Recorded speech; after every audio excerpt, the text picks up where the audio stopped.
নমস্কার বন্ধুরা, আশা করছি আপনারা ভালো আছেন। আজ ভোর ভোর আমি চলেছি পুরী, তাই বাবাই আমাকে ট্রেনে তুলতে যাচ্ছে। 5টায় আমাদের ট্রেন ছিল।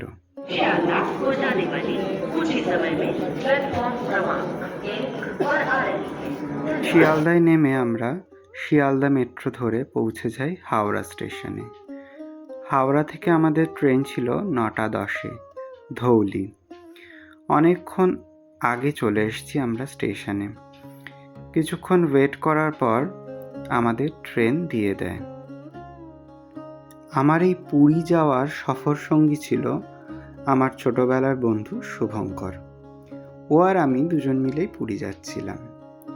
হঠাৎ ঠিক হয়েছে এমন বলা চলে না, মাসখানেক আগে কি মাস 2 আগে আমাদের এইটা ঠিক হয় যে আমরা দুই বন্ধু মিলে পুরী যাব।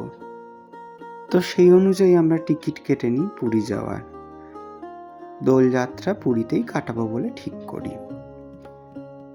বেশ কয়েক বছর আগে আমার এক বন্ধু অনুপমের কাছে শুনেছিলাম পুরীতে নাকি দোলযাত্রা খুব ভালোভাবে অনুষ্ঠিত হয় এবং খুব আনন্দ হয়।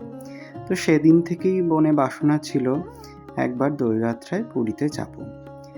তো প্রভু কৃপা করলেন বলেই এবছর যাওয়া। আমরা টিকিট দেখে নিজেদের সিটে বসে পড়লাম। কিছুক্ষণের মধ্যেই আমাদের ট্রেন যাত্রা শুরু করলো। আমিও মনে মনে জয় জগন্নাথ ও দুর্গা মা কি জয় বলে যাত্রা শুরু করলাম। ট্রেনটা খুবই আস্তে আস্তে হাওড়া স্টেশন ছেড়ে চলেছে, আর ভিতর ভিতর খুবই একটা উত্তেজনা কাজ করছে যে কখন পুরী পৌঁছাবো। কেননা আমি 4 বছর পর পুরী যাচ্ছি।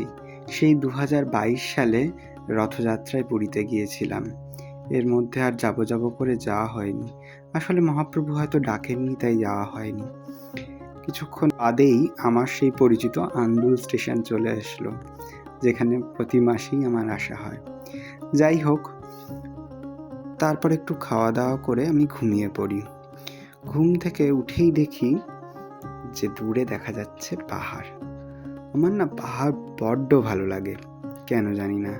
আমি সেটাই শুভঙ্করকে বলছিলাম যে আমার কেন জানি না এত বেশি পাহাড় ভালো লাগে। হয়তো আমি আগের জন্মে কোনো পাহাড়েই ছিলাম, মানে পাহাড়ি অধিবাসী ছিলাম। তো ও বলছিল হতে পারে, পাহাড় সকলেরই কম বেশি ভালো লাগে। তো আমি বললাম না, আমার একটু বেশিই ভালো লাগে। কারণ আমি ত্রিপুরাতে যখন ছিলাম ওই ছোটো ছোটো মাটির টিলা বা পাহাড়গুলো দেখতে আমার প্রচণ্ড ভালো লাগতো। তারপর যখন সাতনাতে ছিলাম ওখানেও তো ছোটো বড়ো পাহাড় ছিল, আমার খুব ভালো লাগতো দূরের দূরে পাহাড়গুলো দেখতে। যাই হোক, অনেকক্ষণ এই পাহাড়ের মাঝখানে ট্রেনটা দাঁড়িয়েছিল। হয়তো আমাকে দেখার সুযোগ করে দিচ্ছিল, কিন্তু এত দাঁড়িয়েছিল যে আমি ক্লান্ত হয়ে পড়ছিলাম। ভাবছিলাম কখন এসে পুরী গিয়ে পৌঁছাবো। শেষমেশ পৌঁছেই গেলাম। যাই হোক, শেষমেশ আমাদের নিয়ে আসলো ধৌলি। লাইভ করছিস? সবার কত তাড়াহুড়ো দেখুন। আসলে তাড়াহুড়ো তো করবেই, সবার যে তাড়া নিজের গন্তব্যে পৌঁছানোর। কেউ হোটেলে যাবে, কেউ আশ্রমে, কেউ ধর্মশালায়, কেউ বা হোটেল খুঁজবে। তো আমাদের হোটেল খোঁজার তাড়া নেই। আগাম বলা ছিল আশ্রমে, সেখানেই যাওয়ার। সেই শুধু একটু টোটো দেখতে হবে আর আশ্রমের ঠিকানা বলে দিতে হবে, তবেই গন্তব্যে পৌঁছে যাব আমরা। তো টোটো পেয়েও যাই আর পৌঁছিয়েও যাই আশ্রম। এই রামকৃষ্ণ মিশন, জয় ঠাকুর।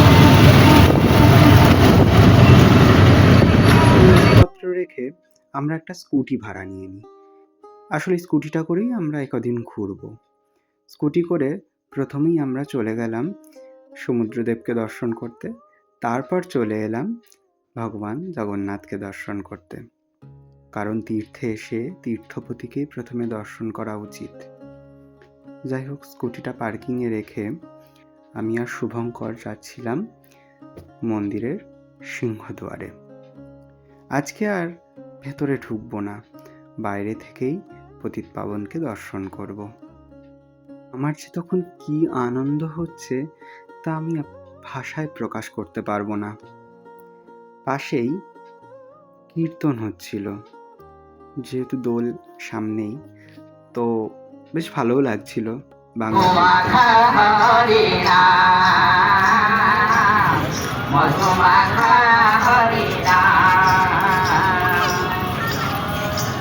এই যে আমরা পতিত পাবনকে দর্শন করলাম, 4 বছর ধরে রিলসে আর অন্যের পোস্টেই দেখছিলাম শ্রীমন্দির। এই 4 বছর পর নিজের চোখে শ্রীমন্দিরটাকে দেখতে ভালো লাগছিল কি বলবো। তারপর আমরা ভজগোবিন্দ রেস্টুরেন্টে আমরা ডিনার কমপ্লিট করে রুমে ফিরলাম।